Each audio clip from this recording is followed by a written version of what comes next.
Saudara-saudari yang terkasih, kita jumpa lagi dalam Pelita Hati hari ini, Minggu tanggal 13 September 2020, hari Minggu biasa yang ke-24.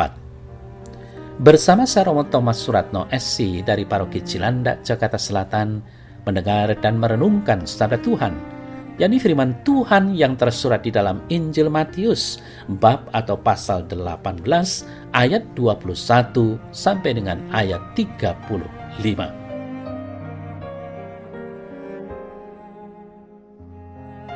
Sekali peristiwa, datanglah Petrus dan berkata kepada Yesus, "Tuhan, sampai berapa kali aku harus mengampuni saudaraku jika ia berbuat dosa terhadap aku? Sampai 7 kali?"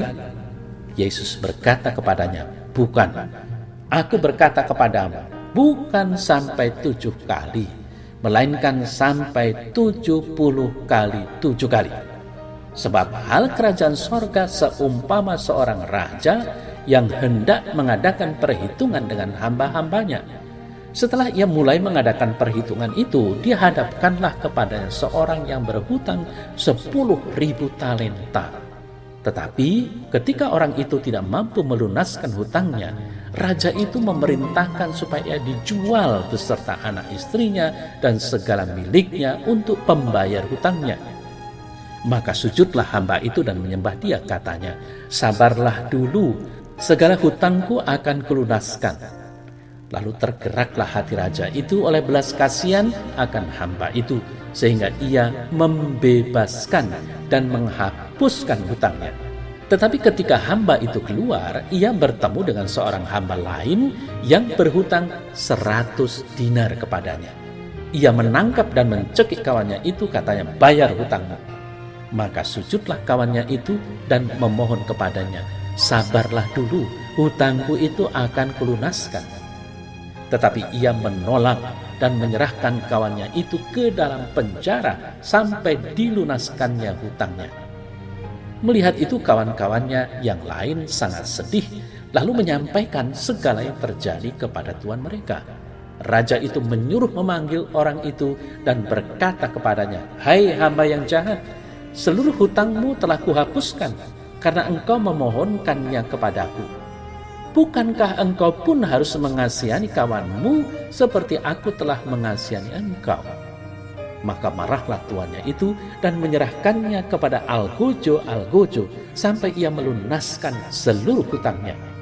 Maka Bapakku yang di sorga akan berbuat demikian juga terhadap kamu, apabila kamu masing-masing tidak mengampuni saudaramu dengan segenap hatimu."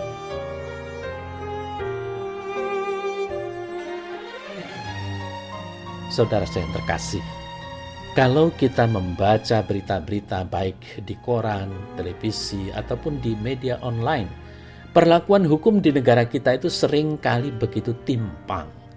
Kita kerap membaca berita orang yang mencuri seekor ayam dipukuli sampai babak belur, bahkan sampai meninggal. Sedangkan orang yang merampok uang rakyat berjuta-juta, bahkan bertriliun-triliun, masih dapat berlenggang kangkung hidup di alam bebas.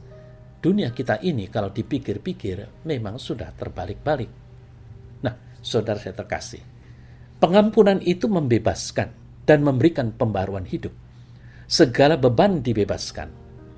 Namun bila kita belum percaya pada pengampunan dan belum mampu mengampuni diri sendiri, maka kita hidup sebagai orang yang masih mempunyai rasa sakit hati terhadap orang lain.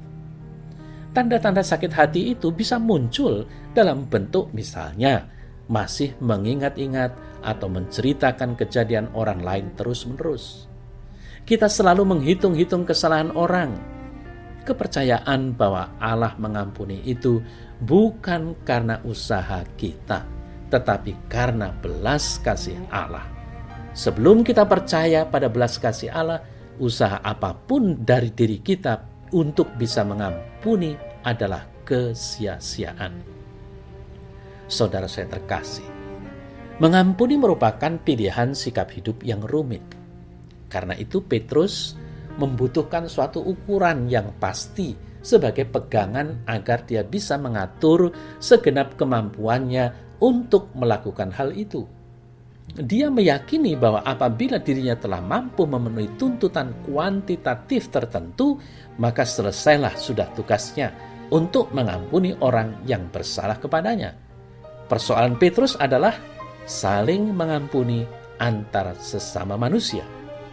Nah, saudara-saudari yang terkasih, Yesus menyikapi pertanyaan muridnya tentang pengampunan yang harus diberikan terus-menerus. Inilah sikap Tuhan yang selalu mengampuni kita. Tuhan selalu terbuka dan menawarkan pengampunan kepada kita. Memang, kita tidak mudah mengampuni kesalahan sesama, apalagi mereka yang menyakiti hati. Sulit mengampuni menjadi tanda bahwa kita belum sungguh-sungguh mengalami kasih Tuhan. Kita seringkali berfokus pada diri dan kepentingan diri, seolah hanya kita yang ingin selamat.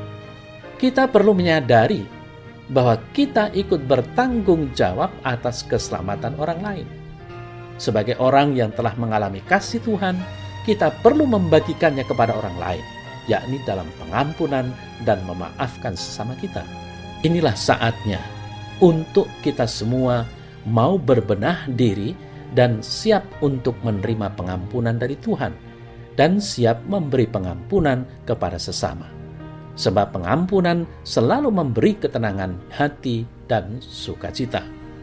Saudara-saudari yang terkasih, Yesus meminta Petrus dan kita semua yang percaya kepadanya untuk mengampuni dengan sepenuh hati tanpa batas kuantitatif tertentu.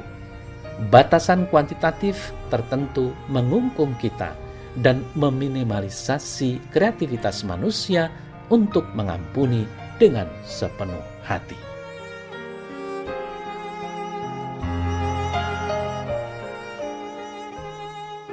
Ya Tuhan Yesus, ajarilah aku mengampuni dengan sepenuh hati, dan kuatkanlah aku untuk mengampuni sesama tanpa syarat apapun. Amin.